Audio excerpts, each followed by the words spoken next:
All right, we're going to go ahead and get started. We're almost at 2:05. I want to thank everyone and welcome you all to our 2022 Annual Action Plan and 2021 Home American Rescue Plan Allocation Plan public meeting. Today, we're just going to go through very briefly our annual action plan, and so we're going to do a welcome and introduction. We'll go through the 2020 to 2024 Consolidated Plan, and then we'll go into the plan, 21 Action Plan, 21 Home American Rescue Plan, Allocation Plan. I'll give you guys the purpose, the block grant overview, the program year allocations, all of our goals and objectives, and then the project selection process for going forward. We're also going to review the Citizens Participation Plan, and we will take any comments that you all have and any questions that you all have.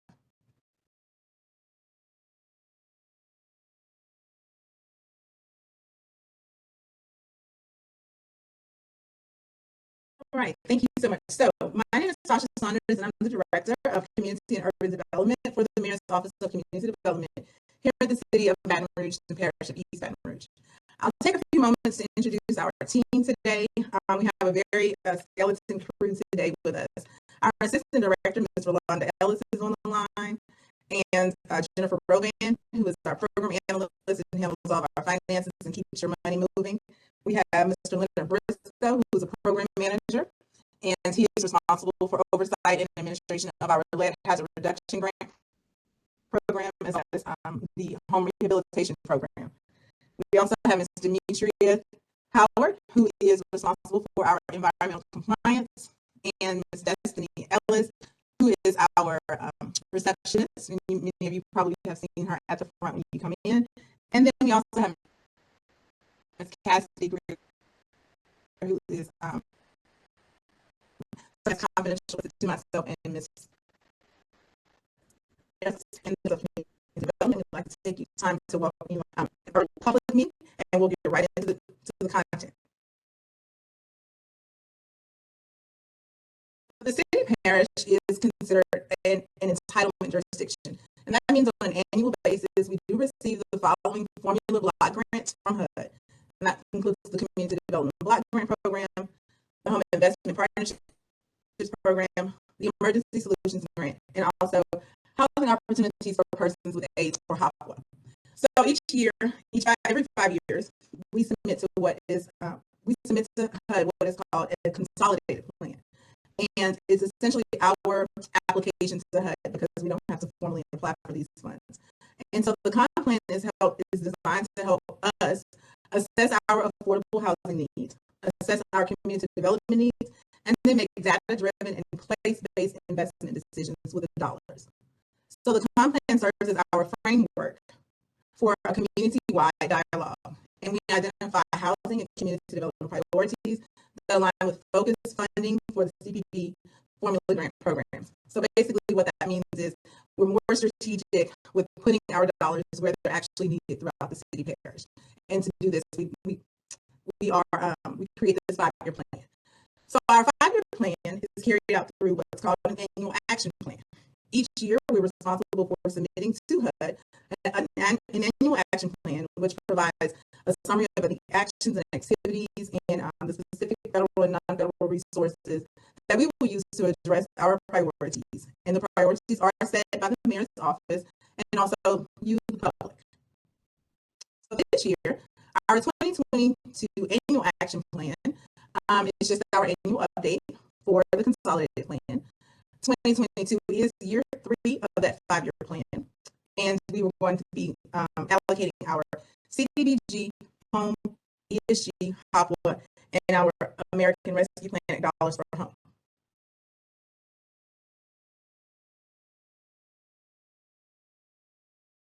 The 2021 Home American Rescue Plan Allocation Plan, American Rescue Plan Act for home, we have to provide an allocation plan to HUD.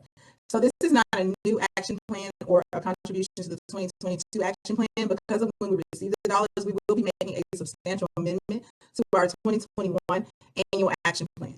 And if you need to know what is contained in that plan, it is on our website at brla.gov/community development. So we will be amending that plan to tell HUD how we intend to distribute the Home American Rescue Plan Act funds, and we'll also be telling how we will be addressing the following needs. And so the Home American Rescue Plan dollars are very specific to the type of population that we need to serve. And qualifying populations include homeless persons or persons at risk for homelessness, people fleeing or attempting fleeing, domestic violence, dating violence, sexual assault, stalking, or human trafficking, other families requiring services or housing assistance to prevent homelessness, or those at risk of housing instability. And that includes our rent-burdened families who may not be able to make rental payments at this time. Veterans and families that include a veteran family member. Now I'll just go through a brief overview of what we can do with each type of funding. With our Community Development Block Grant Program, we're able to revitalize low to middle income neighborhoods, and we're able to expand affordable housing, create economic opportunities, improve community facilities and services. All projects that are funded through the Community Development Block Grant Program must meet a national objective. The national objectives include assisting LMI residents, which means low to middle income, preventing slum and blight, and also meeting an urgent need. Different types of eligible activities include housing rehabilitation, public services like feeding programs or after-school youth tutoring programs, things of that nature, and then infrastructure improvements like drainage projects or bridge projects in low to moderate income areas, economic development, and job creation.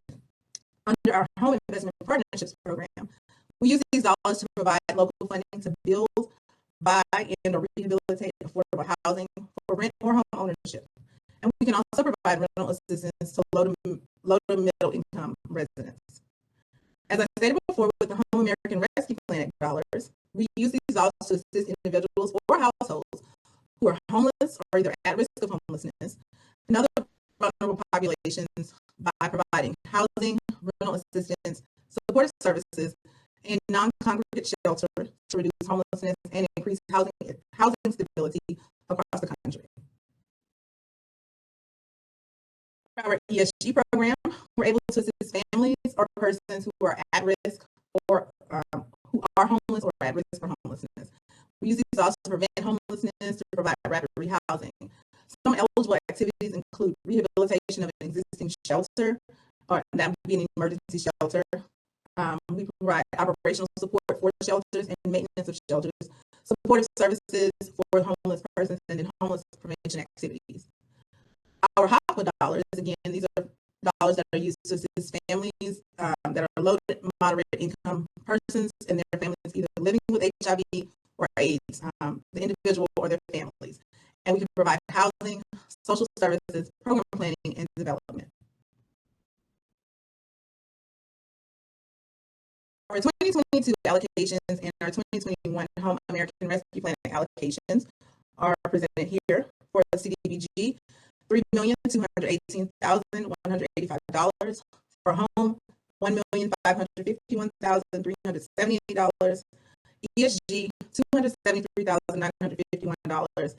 HOPWA was $2,010,806, and the Home American Rescue Plan dollars, $5,104,454.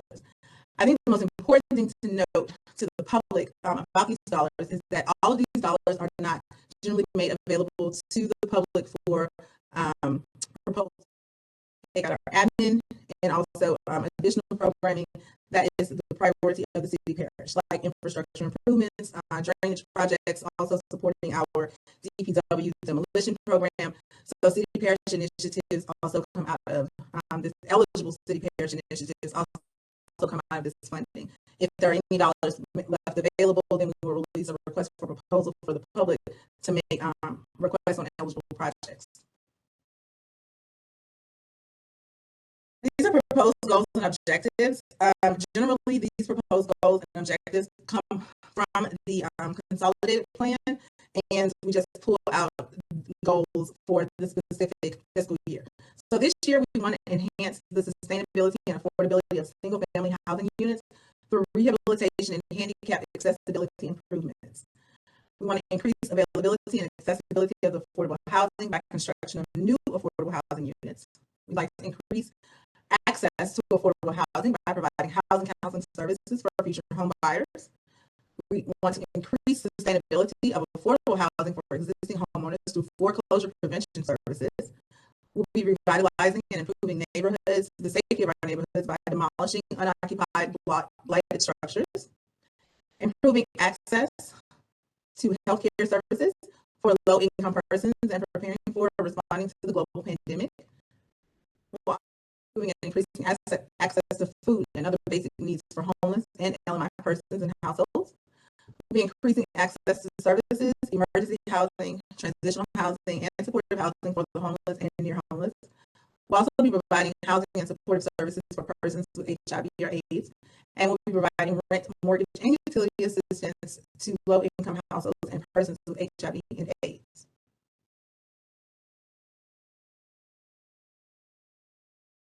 Our 2022 project selection process. If there are dollars that are made available for the public, this is the tentative schedule that we will follow. Again, this is subject to change. We'll issue a notice of funding availability, identifying which grant programs we will be able to provide funding for, and that will be issued around October of 2022. Once we issue the RFP, we'll get project proposals submitted to the City-Parish roughly in November, and we'll take about a month to review those applications. They're scored by an independent committee, and then once scored, we'll send out project award letters around December of 2022. All projects that are selected for funding will begin January 2023. The goals, objectives, and target areas in this action plan and the HOME-ARP allocation plan will be used to guide the project selection process. And this year, we'll be doing things a little bit differently through that selection process.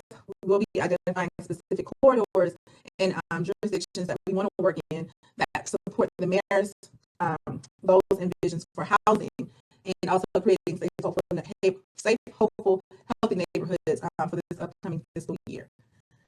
The entire action plan, the draft action plan, is located on our website, as well as the consolidated plan. We are in a public comment period, and this is where we encourage citizen participation. The public comment period started July 14, 2022, and it will run through August 12th of 2022. All public comments must be received by 4 p.m. How can you submit your public comment? Well, your public comment can be submitted electronically at HUD Funding at ebr.la, and the comp plan and the action plan, as I stated, are posted online at this URL, but to access it quickly, it's just brla.gov/community development, and you're going to look under plans and reports, and that's where you'll find the draft of the plan. So this is a very short meeting, and very to the point. So we're going to take questions, and they are in the chat. And I think Marjorie is on. So Marjorie, if there are any questions, we can go ahead and start reading those, and we can get them answered. And as I stated, if you want to submit public comment, please send us an email at hudfunding@ebr.la. You can also bring a public comment to our office. We're at 222 St. Louis on the 7th floor, or submit electronically. Those are generally the ways. So, go to question and answer, Marjorie. So we don't have any in our chat right now, other than putting in the link. Oh, I'm sorry. Now we have another one. To confirm, this is not an EBR housing plan, correct? The housing plan meetings will begin shortly. We've just started doing preliminary work on those, and I encourage whoever asks the questions to go and read the housing market segmentation study, which will really be guiding our housing plan. If you received a notice for this email, for this invite, then you'll also receive a notice for content creation and also potential participation with us on creating that housing plan. But we will start those public meetings very soon. We don't have any other questions right now.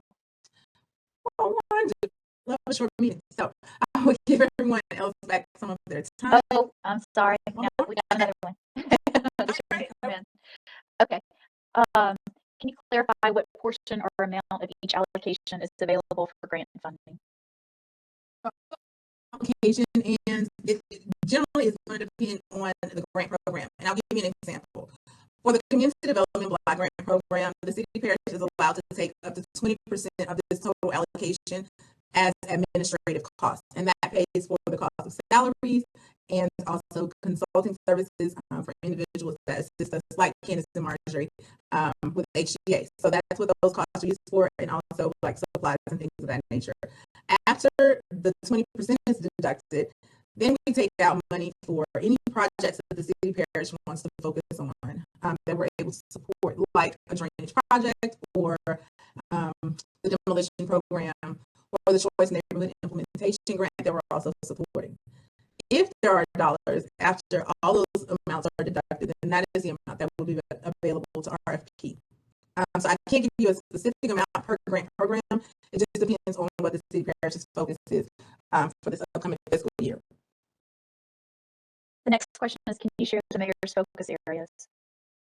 As far as corridors, I think is what we're asking. Clarify that if that's what we're asking. Corridors. Okay. Awesome. So this fiscal year we are focusing on, hold on one second. Plank Road corridor. I don't know off the top of my head.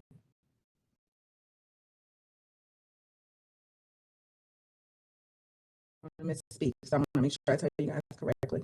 Plank Road corridor, Florida Boulevard, and then the Perkins overpass area. Plank Road, very heavy on Plank Road. The next question is, are you certifying organizations to become certified housing development organizations? Yes, so we are always seeking certified housing development organizations and CBDOs, community-based development organizations. Applications for both of those designations can be found on the website, which is brla.gov/community development. And they may be submitted to the Office of Community Development with all supporting documentation for consideration. And the next question is about, the Consolidated Plan is posted, but not the HOME-ARP planning document. But I think that's going to be posted later today. Is that correct? All right, Marjorie, thank you. That is, I'm doing the final review on that, and we will have that posted today before the close of business. And I think that's all the questions we have. Okay. Somebody asked about sharing the email to share comments again, and I'll post that in the chat. And I'm going to go back to it on the screen too. It is HUD Funding at ebr.la. And Marjorie put it in the chat if I'm not mistaken. Yes. More questions? Okay, so now we have more questions. Where can I find fair housing info about Baton Rouge? Website, brla.gov/community development. If you look to the left in that red ribbon, there is a fair housing link.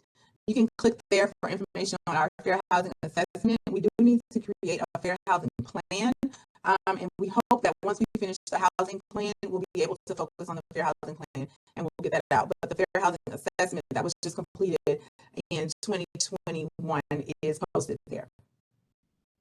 The next question is about, can you speak to some of the priorities for the HOME-ARP allocation? Certainly can.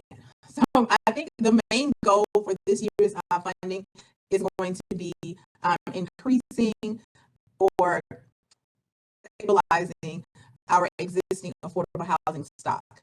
And so for sure, activities that we will be supporting would be those activities that provide housing, that create new housing or rehabilitate existing housing, and targeting vulnerable populations like the homeless or victims of sexual assault, domestic violence, and human trafficking.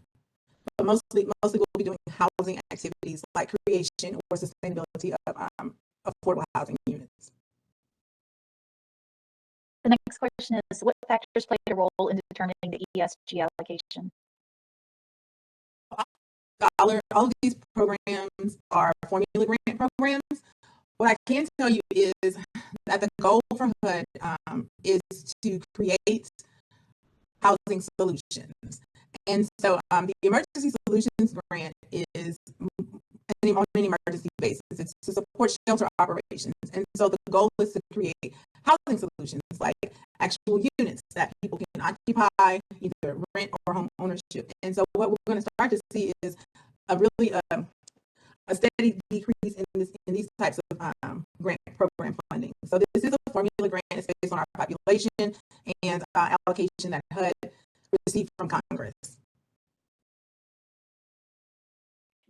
I think that's all the questions. All right. If there are any additional questions that come up or comments to the plan once you get it read, please, I encourage everyone to submit those comments again at HUD Funding at ebr.la. And again, to access the plans, you may visit brla.gov/community development, or you may drop off a handwritten comment to us at 222 St. Louis on the 7th floor. All right, this webinar will be posted to our website, which is again brla.gov/community development, and we made available for later playback. And also there's some comment cards on there as well. So again, thank you guys so much for taking time out of your busy schedule to attend this webinar. We hope it was informational, and we look forward to receiving your comments and feedback on our plan. We will also be holding a public hearing at the Metro Council meeting for July 27th. So if you're not able to get a comment email to us or bring one here before by that deadline, please visit us at the public hearing, which is July 27th on the 3rd floor, 222 St. Louis, during the Metro Council meeting. Again, thank you all, and I hope you have a great rest of your day.